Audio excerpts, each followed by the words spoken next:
आज मी तुम्हाला एक रानभाजीचा प्रकार करून दाखवणार आहे।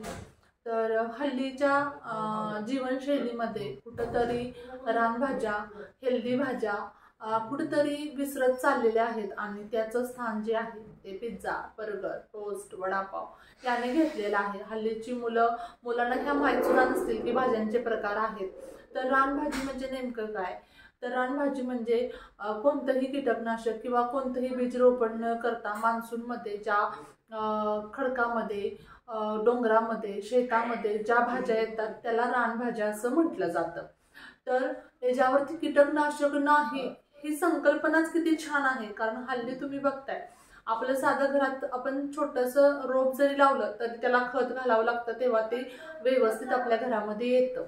मग अशा भाज्या का मन आपण आहारामध्ये समावेश नाही करायचा?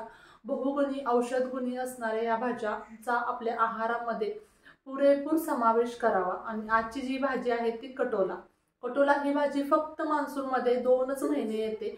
तर या भाजीचा सर्वांनी लाभ घ्यायचा आहे।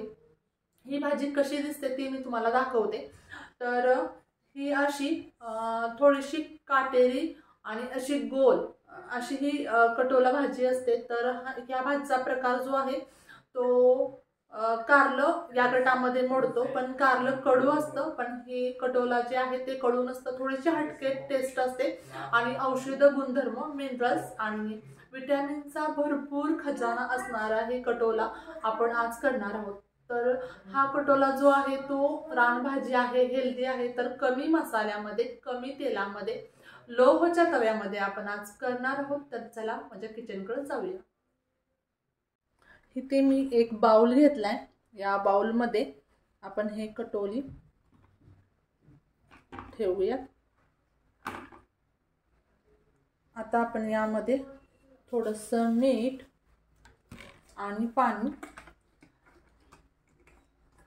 तर 10-1 मिनिटं आपण हे कटोली पाण्यामध्ये अशीच भिजवून ठेवायची, जेणेकरून याच्यावरची जे डस्ट आहे, धूळ आहे ती निघून जाईल। आपण 10 मिनिटांनंतर भेटूया। आता 10 मिनिटं झालेली आहेत। कटोली मी पाण्यामध्ये भिजत घातली होती आणि एक कटोली मी कट केली आणि आता दुसरी तुम्हाला मी कट करून दाखवते। तुम्ही गोल कट करू शकता किंवा मी तुम्हाला स्क्रीनवर दाखवते त्या पद्धतीने, ज्या पद्धतीने आपण कांदा स्लाइस करतो खाण्यासाठी किंवा भजी करण्यासाठी।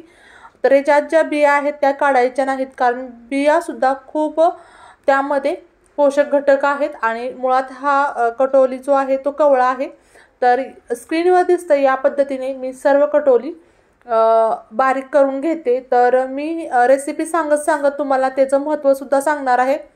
कटोला जी आहे ती चवीला थोडीशी तुरट असते। यामध्ये विटॅमिन ए भरपूर प्रमाणात असतं, त्यामुळे ते आपल्या डोळ्यासाठी अतिशय उपयुक्त असं आहे। आता आपले हे कटोला कट करून झाल्यानंतर मी लोहाचा तवा वापरते। तुमच्याकडे तो नसेल तर रेग्युलर वापरला तरी सुद्धा चालेल। तर यामध्ये तेलाचं प्रमाण आपल्या आवडीनुसार कमी किंवा जास्त ठेवायचे। तर मी थोडंसं अर्धा चमचाभर तेल घातलं यामध्ये आणि आत्ताच हिंग नाही घालायचं, हिंग आपण नंतर घालणार आहोत। तर ही जी भाजी आपण कट करून घेतलेली आहे ती आधी तव्यामध्ये 2 ते 3 मिनिटं मंद गॅसवरती थोडंसं मीठ घालून, म्हणजे चवीपुरतं मीठ घालून परतून घ्यायचे। सोबतच कटोल्याचा जो रस आहे तो रस पिंपल आणि एक्झिमा ठीक करण्यासाठी वापरला जातो। सोबत कटोलाच्या ज्या बिया आहेत त्या भाजून खाण्याचा सल्ला डॉक्टर, तज्ज्ञ लोक जे आहेत ते देतात। आता 2-1 मिनिटं आपण हा जो कटोला आहे तो व्यवस्थित परतून घ्यायचा आहे। हा परतल्यानंतर थोडासा नरम पडतो आणि नंतर आपण याला पाण्याचा न वापर करता फक्त वाफेवरती शिजवणार आहोत। तर कटोली जी आहे ती आपली छान अशी 2 मिनिटं मी परतून घेतल्यानंतर एका प्लेटमध्ये काढून घेते आणि खमंग अशी आपण याची फोडणी करून घेणार आहोत। तर रानभाजी आहे, हेल्दी आहे, त्यामुळे आपण यामध्ये कमी मसाल्याचा आणि कमी तेलाचा वापर करणार आहोत। तरीसुद्धा तुम्ही थोडंसं चमचमीत खात असाल तर थोडंसं तेल जास्त वापरलं तरीसुद्धा तुमच्या आवडीनुसार चालेल। आता तेलसुद्धा गरम झालेलं आहे, त्यामध्ये चिमूटभर हिंग घालायचं, अगदी चिमूटभर, आणि त्यामध्ये एक अर्धा चमचा हळद घालायची आणि एक मध्यम आकाराचा कांदा मी बारीक असं छानसा चिरून घेतलाय, तो सुद्धा त्या तेलामध्ये छानसा असं परतून घ्यायचा आहे।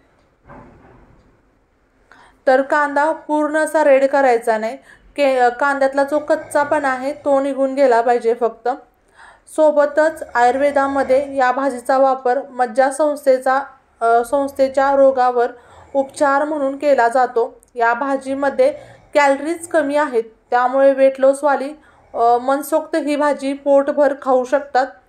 सोबतच कटोलामध्ये मोठ्या प्रमाणात फायबर असल्यामुळे तुम्हाला भूकसुद्धा कमी लागते, त्यामुळे तुमचं वेट लॉस व्हायला मदत होते. सारखं सारखं खाण्याची इच्छा होत नाही. आता यामध्ये आणखी आपण थोडेसे मसाला ॲड करणार आहोत. त्यामध्ये लाल तिखट 1 चमचा, बेडगी मिरची पावडर, धने पावडर आणि गरम मसाला हा अर्धा चमचा वापरायचा आहे. आणि बेडगी मिरची पावडर ही फक्त मी कलर छान येण्यासाठी वापरलेले आहे.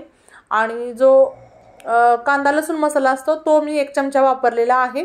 आता हे पुन्हा सर्व व्यवस्थित मिक्स करून घ्यायचं आणि भाजीवरती आपण एक झाकण ठेवायचं. 1-2 मिनटं आपण ही भाजी मंद गॅसवरती छान अशी वाफ काढून घ्यायची, म्हणजे भाजी आतल्यात वाफेवरती शिजते.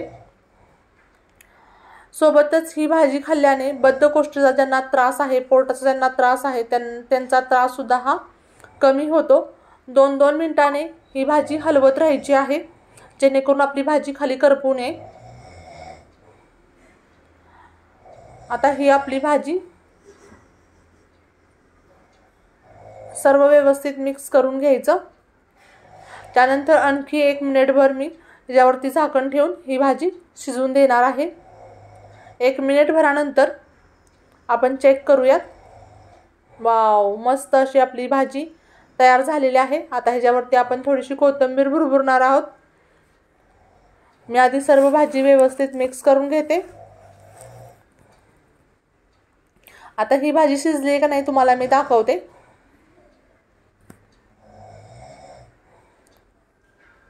ज्या पद्धतीने मी 2-2 मिनिटांनी भाजी चेक केलेली आहे तशी करायची आहे. आता कोथिंबीर,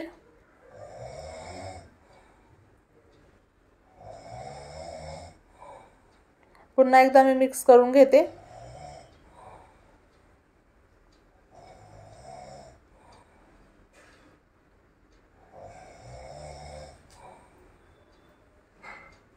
अगदी मी स्टेप बाय स्टेप ही भाजी कशी करायची ते तुम्हाला सांगितलेलं आहे. स्वच्छ कशी करायची ते सुद्धा मी तुम्हाला सांगितलेलं आहे. आता मी तुम्हाला चेक करून दाखवते किती छान शिजले बघा. हातामध्ये एकदम अशी मेल्ट होते, ती हातामध्ये कुस्करली जाते, म्हणजे याचा अर्थ की आपली भाजी ही शिजलेली आहे. गरमागरम भाकरी सोबत कांदा किंवा शेंगदाण्याची चटणी मस्त. या मान्सूनमध्ये तुम्ही करटोलाची भाजी करून बघा, माझ्या पद्धतीने करून बघा. आणि जर का प्रत्येक भागात वेगवेगळ्या प्रकारच्या रानभाज्या येतात, त्याचा तुमच्या आहारामध्ये समावेश करा. तुमच्या मुलांना सुद्धा त्या खाऊ घाला आणि या मान्सूनमध्ये हेल्दी आणि मस्त रहा. Bye bye.